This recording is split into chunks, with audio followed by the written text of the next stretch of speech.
Okay, I would like to talk about a classic essay written by Georg Simmel around the turn of the century, 1903, that century, The Metropolis and Mental Life.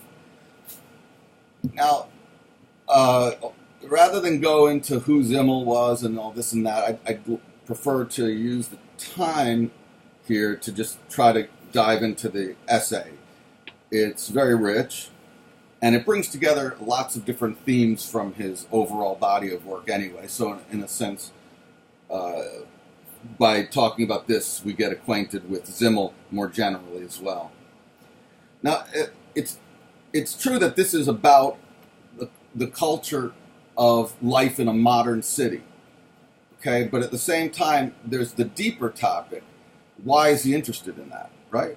And it's because he thinks that that's where modern culture itself is made most vividly available to the observer. As he puts it, the urban environment is a crystallization of the modern and of modernity. Some people say that what he describes ends up sounding similar to what some people nowadays discuss under the rubric of the postmodern condition or postmodern society. But these labels shouldn't bother us too much. At the time, this is what he called modern culture, and it is a prophetic piece, and it does anticipate things that are still very much contemporary, very much with us. He says, in the beginning, though, that he's interested in the deepest problems of modern life. So he starts the essay by saying just that. The deepest problems of modern life flow from the attempt of the individual to maintain the independence and individuality of his existence against the sovereign powers of society, against the weight of the historical heritage and the external culture and technique of life, period. That's the first sentence. Unpacking that, he's saying that there's a constant struggle between the individual and the social forces in modern culture. It's a new relationship that did not exist before in the traditional societies and in former times.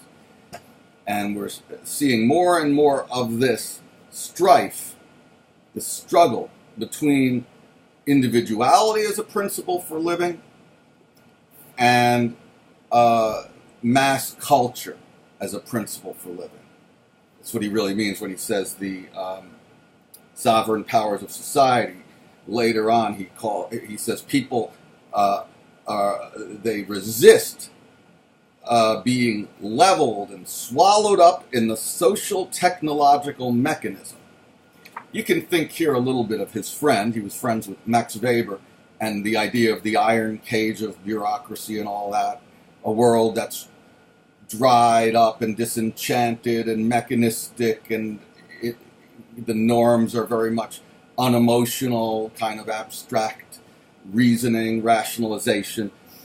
Okay, for those of you who know Weber, you can think about that for the moment as a paradigm. But he goes further than Weber, though, because he thinks that this is not just characteristic of, say,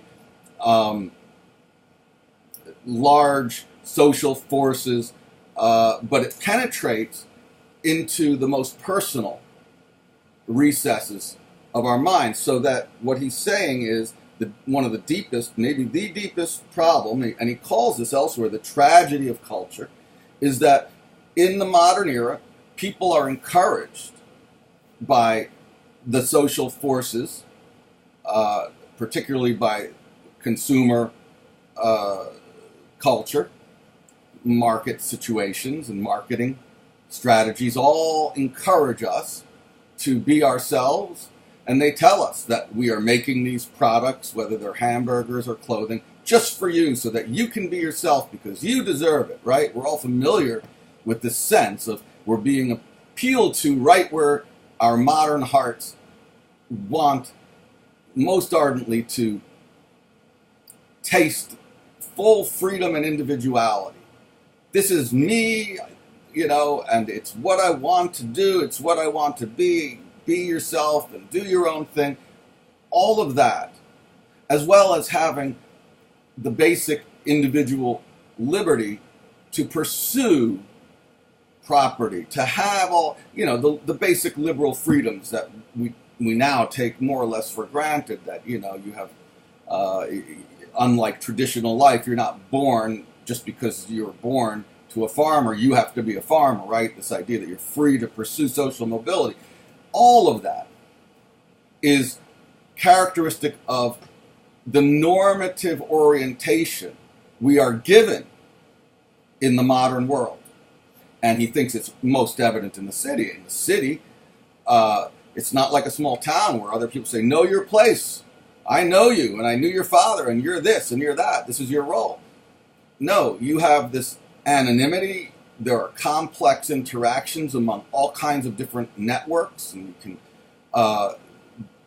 you go off to a college, you're going to meet all sorts of people from different backgrounds, different religions, different languages even, perhaps, that they speak in addition to English or whatever the main language is in the place. But the point is that with all this diversity and plurality, and we all are pursuing, in a way that we couldn't do in a small town that doesn't have that plurality and diversity, our own individual niche, which is unique and set apart. At the same time, though, those norms of individuation, that you should do your own thing, and particularly in a city, that you are free to realize yourself in a way that is distinct from other people. This is made clear by the fashion industry, and he talks about fashion. But not just in clothing. The fashion could be the latest idea, the latest political viewpoint, the latest music that people are listening to, and so on. And the tragedy of culture, to go back to that point of the struggle between the individual and the social, is that just when I think I've identified something, say an idea that I can identify with, that I'm attached to, a political idea or a way of dressing and expressing myself, or all of the above, just when I think it's really unique and really distinguished from other people, which is what, for some reason, that's very important in modern life to people.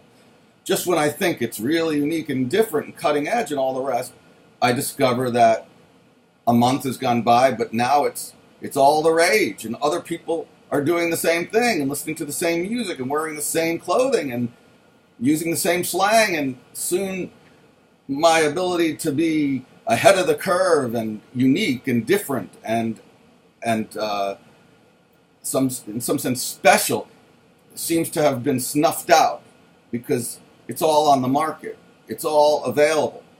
So he talks about Friedrich Nietzsche as a philosopher who he was influenced by, who simply left the city, left everything it stands for, and railed against it in his attack on modernity, and said, you can't be individual and truly authentic, or authentically in some sense realized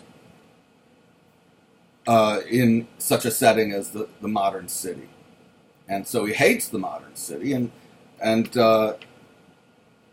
Simmel mentions that, as well as Ruskin, and I would add, Thoreau, who goes off away from the modern rat race into Walden. These people are trying to realize their expressive freedom, as it's called, this notion of being your own self, expressing what is most unique and truly you. They do this by getting away from the crowd, because they feel that the crowd is a massive pressure weighing down on you, that the city, for all its diversity, for all its complexity, nevertheless has an oppressive social force that presses down on each individual, making them all equally valuable. Whether that's very valuable or having no value is the same, because it's just, they're leveled out. That's why he says people are afraid of being swallowed up in the technological mechanism, the social technological mechanism. What might that mean, for example?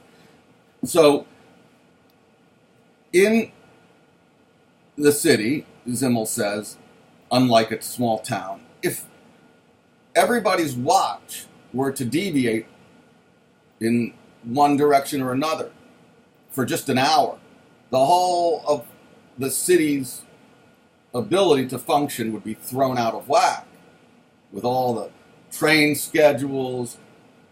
Think of the stock exchange, think of all the things that make it the hub of the modern world. It would just, commerce, traffic patterns, it would be unthinkable. Now, that means that punctuality and calculability are the universal norms of the city. You have to, if you're going to live your life in a city, you have to be aware of what is most abstract, intellectual, predictable, calculable, but least personal. You start to see things as patterns that have a logic which is abstract. So every 20 minutes this train passes in that direction. At 4 a.m. all the bars close. At 9 a.m. most of these stores, etc. You have a sense of how the city is laid out, its rational grid perhaps, the lights, the patterns. And as far as norms go, you're encouraged, because there's so much diversity, to interact with people again in an abstract and impersonal way. So you develop something that he calls a blasé attitude, which really means that there's a defense. There's so much going on that is potentially, you could perceive it as chaos. So, for example, on my walk to my apartment just now here in New York, and then on the way, there was a guy laid out on the sidewalk. Now, one person was asking him a question. I don't know. I did, thinking about this essay too, I didn't want to interrupt them, but I did look for a moment from a certain place where they couldn't see that I was looking. You know, I stopped at a little bookstall, basically, and I looked back. And it appeared that someone was trying to help this guy who appeared to be maybe inebriated, drunk, or whatever. But you see things like this all the time. And most people, just as they were doing right there in broad daylight on Broadway, most people were just passing. And some people only noticed their cell phones nowadays, didn't even notice them. This is blasé. You go to a small town and see a man who is maybe looking bruised up and disheveled and stinks and this and that, and people at least will stop, if only to call the police and make sure things are okay. Most people don't do any of that. There's a blasé attitude, meaning that people have become somewhat hard to stimulate emotionally. They have good shock absorbers for the city. That is, they can absorb the shock of, say, if there's a crime up the block, you don't want to freak out every time something like this happens. Or it doesn't have to be something, by the way, that is bad. It could just be that, also in a city like New York, often there are celebrities. If a celebrity is identified in a small town supermarket, people might scream, "Ah!" But generally people are blasé. there's always going to be celebrities around. So there's a sense in which people do not respond to particular stimuli in the environment with great sensitivity. Now, what that means is what it means is that therefore they're detached from the emotional component of life, and that the way that they have to deal with everyday life is more or less dictated by rationality, in the sense also that Weber talked about it. You have to try to deal with things, well, and not just the Weberian conception. Again, Simmel goes beyond this and talks about the manner in which, instead of being able to rely on real norms that have meaning from tradition, and as they did in, say, an agrarian village in the 18th century or even 19th century, you take life slow, you experience things, you grow up with the same people, you become familiar with them, and in your interactions, you are guided by gut feelings and instincts and emotions that grew up in an environment where you got to know people in what are called primary groups, face-to-face interactions, so that you could feel things out and make judgments that factor in emotional qualities and values. This guy is honest, this one is loyal, this one is dishonest, and and so on. And so you develop a sense of who's who. And even for those you don't know directly, there are certain norms and conventions that you've grown up with that you can safely assume more or less the other people who are in the village next door also more or less share these values. And life is rather slow. The values don't change all the time. The norms don't change all the time. And people are therefore basically interacting through affective bonds with the people that are significant to them, and even to those who are not as significant to them. They relate to them through an emotional prism. By which I don't mean necessarily, all touchy-feely, but just that you get a sense of who's who and look at people as, flesh and blood individuals with temperaments and so on that you can assess, because you're not bombarded with thousands of people a day who you rub up against in the trains or in restaurants or taverns or museums or classrooms or offices or office buildings and so on. So you're not bombarded by the stimuli. But if you are, you're bombarded with all the stimuli, including the shocking things that would shock many people in a small town, like seeing people bleeding on a street or whatever. You develop a sense of what appears as very thick skin that you keep going. You're not freaked out by very much. But Simmel is quick to say it's not because these people are dull and don't notice the stuff.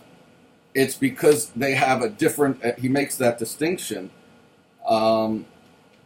He says, it's not as in the case of mental dullness, but rather that the meaning and the value of these things is diminished. So the meaning of this man's suffering, who's lying on the subway, let's face it, most people in a city don't care much about him. This is when he starts to say it can appear cold and heartless. In a different essay, he explores that theme more, but the point should not be lost on us. Everyone's value starts to look about the same. So what you have is the beginning of mass psychology, the masses. All the others out there who I don't know, there's a sea of arms and legs and energy.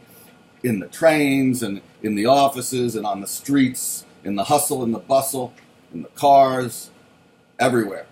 And yet they're all just filtered through this perception of having the same value, whether that's high value or low value. Generally, it's thought of as leveling things out. So there's the masses, and then there's me, and perhaps my small circle of friends, and then there are also relatively bigger circles, and all these circles interact. But outside of the circles of my own social networks, there are, at the periphery, everywhere I go most of the time, just people who are literally strangers to me. And he talks about this notion of the stranger, because a stranger doesn't mean someone who lives in a different country. It means someone who lives in our midst, but who, in a sense, who perhaps literally we just don't know. And urban life, I think a sociologist, Worth, once said, is life in close proximity to strangers. So we're constantly surrounded by people we know very little about. What's their primary language, religious affiliation, political affiliation, their temperament, their personality. We don't know. We don't know much about the people who are that surround us at every turn, literally, in a city. So they are leveled out, and what becomes the basis, the mood for interacting in the city is this rather blasé disposition to see everything as more and more colorless. That's his term here. He also talks about, because the city is the center for financial exchange and commerce, that the rapidity of financial transactions and in all areas, from the banking sector to the arts to fashion to all the things we might touch on here, that money is the great, this is Simmel now in the Metropolis and Mental Life. He talks about the money economy to the extent that money takes the place of all manifoldness of things and expresses all qualitative distinctions between them as a distinction of how much. To the extent that money, with its colorlessness and its indifferent quality, that's like the blasé attitude, right? Indifferent. Money with its indifferent quality, its colorlessness, and indifferent quality can become a common denominator of all values. It becomes a frightful leveler. It hollows out the core of things, their peculiarities, their specific values, their uniqueness. Now, remember, in the beginning, we all want to feel and be unique in the city. But in the hustle and bustle of the actual city and modern culture, by extension, he thinks, remember, he's looking at the city as a crystallization of the modern. He's finding that, in the end, people do not have a sense of being distinct and having distinct values as much as, that is, they treat each other. Most of the people that you meet on a daily basis in a city, the people that you not meet in an intimate sense, just people that you interact with, like at the drugstore, the restaurant, whatever. They're people you don't know, and it's all very anonymous. And the main common denominator is that these are all kinds of transactions, and you start to just level everything out and see the world in a way that's colorless. You're blasé. If a person drops down on the street, you're not going to freak out. You go on. You don't care that much. It's hard medicine here to say that it's true that most people don't care. They also only have some certain reserve. If they cared about each and every such event, they would be completely burnt out. So you see, he sees this not as something he's judging, but as an adjustment that's made to an environment that is extreme. The city is an extreme environment. But modern culture is extremely busy, extremely filled with transactions and rapidly paced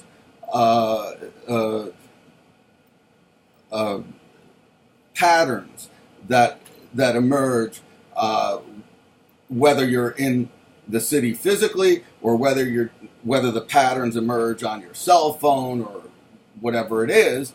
At this point, with rapid communications and transportation and technology, and things are produced, distributed, bought, sold, and we all interact with the click of a mouse nowadays. So it's happening so fast that things lose their sense of being unique or special.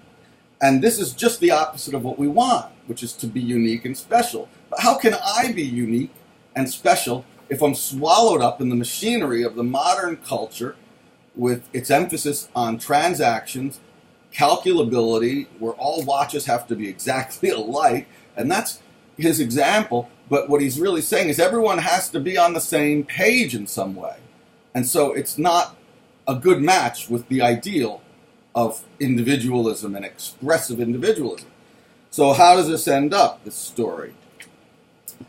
Where there's this quest, as he says it in the beginning, the deepest problem of modern life, the attempt to maintain individuality in the face of the social machinery. How does this end up? Well, he says in the end that he is not trying to judge it, but only to describe it, to lay it bare. So his last sentence, it is not our task to complain or to condone, but only to understand it. Now, so how does he understand it at the end? What does he say? He says that basically there are two different senses in which people are trying to be independent and free and from the social forces.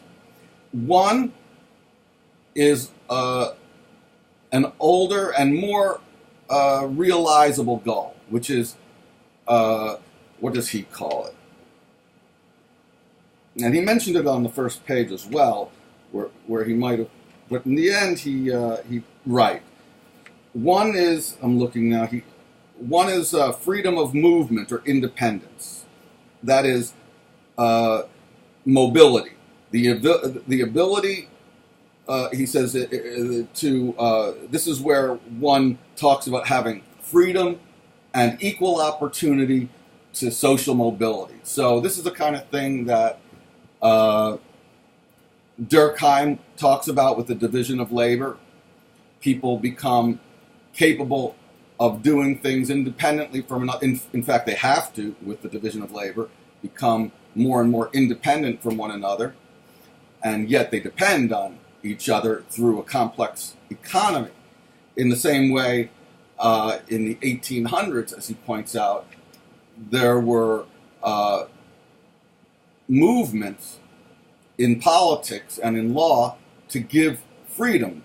For example, the vote, but other freedoms to obtain property, and freedoms to not be defined by, say, a feudal system that tells you what your job has to be. My father was a farmer, I'm going to be a farmer. No. I move up the ladder of mobility, and I can move horizontally across. I can go from Berlin to Frankfurt if I'm in Germany. And more, this is what cities enable, and the train systems that connect them and this and that. So literally, my independence, my ability to call the shots about where I am and what I want to do. I can go to different job interviews and try to get, so I have hopefully some freedom of equality, some social mobility, freedom of movement. And this is something that we now take more for granted than was the case when he wrote this, but this is kind of liberalism, the idea that I have liberties, which enable me to be independent of a social structure that might have otherwise said, you have to do what your father did because you're in this particular social class. And that's it. That's the end of the story. We still do have, by the way, some social reproduction. That is the idea that the next generation has to stay more or less in the same. It's difficult for some people to move up in society. But the point is there's more mobility, there's more autonomy. I can make decisions for myself freely. And the goal of this, though, is to realize something everyone else is trying to realize, the good. And the good is supposed to conform to norms about what has utility, what has value, what has an ethical appeal in the general society. At least that was the situation during the Enlightenment and in the liberal period. But when you add to that a later type of freedom, expressive freedom that we all want, then that is a freedom to do your own thing, to be so distinct that, as he states it, the ultimate criterion for qualitative uniqueness, which is this other type of freedom and independence, is to be irreplaceable. Very few people are irreplaceable functionally. But, for example, maybe you can argue that a certain great artist cannot be replaced, or a certain great politician cannot be replaced. And if that person dies, you can't replace it. You get someone else to do similar tasks, or to do similar work, but it won't. Some people perhaps are irreplaceable. That's a very, very difficult thing to be, irreplaceable. But that's kind of what he says is the ultimate endpoint for those of us, and he thinks it's most of us, who wish to be unique and do their own thing and be different, to find something that is the unique spark of your authentic self, and that no one else is anything like you. And you hear this, it's kind of like in a Hallmark card. You're like no one else in the world. That's why I love you, or one of those cards, right? You're so different. And so everyone is unique, just like a snowflake, I remember. And I think it was Emerson that actually drew attention, or was it Thoreau, to that comparison. No snowflakes are the same exactly if you look at them closely, and the same is true. Each individual has its own unique signature, and it's our job in life to find that inner unique core. He says that these two types of individualism actually don't go together, and that because the first one emphasizes that we're all striving for the same goal, whether that's generally that's the pursuit of happiness and wealth and prosperity, something like that. But usually there's a common understanding for what it is we should all be pursuing. The other one is, no, maybe I want to be a poor, struggling artist, a bohemian artist in the Lower East Side, or nowadays in Brooklyn, just doing, it's all become so expensive. But the idea here is, maybe I want to be on the fringes of society, doing something. Maybe I want to be a beatnik. Maybe I want to be like the hippies, or maybe I don't want to be part of you and your middle class thing. So, or then again, maybe I want to be quite rich and wealthy, but eccentric at the same time, and have absolutely none of the values that you have. Maybe I will get rich in this capitalist liberal society and still profess ideals that are fascistic or tyrannical. There are people that have done that. So the point is, being unique, that's as a goal, not consistent with realizing something like the values of democracy and liberty and so on and so forth. And he says that these things come into conflict, and both of them together come into conflict with the social structure, which is leveling the value of individual differences. So that we talked about that already. So his conclusion is that there's a paradox built into the modern experience, and that is the very thing we want the most is the most elusive.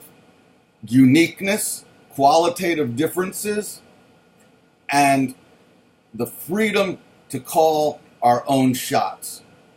In the end, what happens is objective culture, so take one example again at a time, clock time crushes subjective time. That is, time as in, I'll take my time, I'll leave when I want. Oh, no, you won't. We close at this time or that time. Whereas if you're sitting on the front porch of a house, there is no closing time. In a small town, if you sit and have a picnic, there is no train to miss. You walk back home. Time is a much more leisurely affair. Whereas time becomes clock time, it becomes precise, and you have to conform your experience to the confines of train schedules, programming schedules, work schedules that are increasingly rational and predictable and calculable. And so, with areas like the arts, fashion, culture, all these things that we want to realize our uniqueness through become just part of this very calculable market situation. So all things, and we see this now, even art is, in this day and age, it's not something that you have the patronage system where kings and queens get behind an artist or a composer. No, it's all put on the mass market. And so we see exhibits where the art is there for sale. So it's a product. It's leveled out in that way. And the value of a painting has more to do with its market value than its aesthetic worth as determined by some norm. And we have lost the norms that tell us what is really beautiful, what is really good, what is deeply true and admirable, because most of the norms instead are of the rational kind that tell us how we can make these objective determinations. So in the end, he says subjective inner life, and that's the topic, mental life, is kind of colonized by this rational, calculating machine. Again, there are similarities here with Weber, similarities here with people more contemporary, like Habermas talks about colonization of the life world. But this was an early and prophetic paper on how our quest to individuate is ultimately self-defeating, and which explains why people who really get interested in individualism as a lifestyle, Nietzsche and Ruskin were his examples, leave the modern world behind and criticize it. So I hope this has helped. His paper on basically the culture of modernity by means of a very, very penetrating analysis of the modern major city, the metropolis, as he saw it, circa 1903.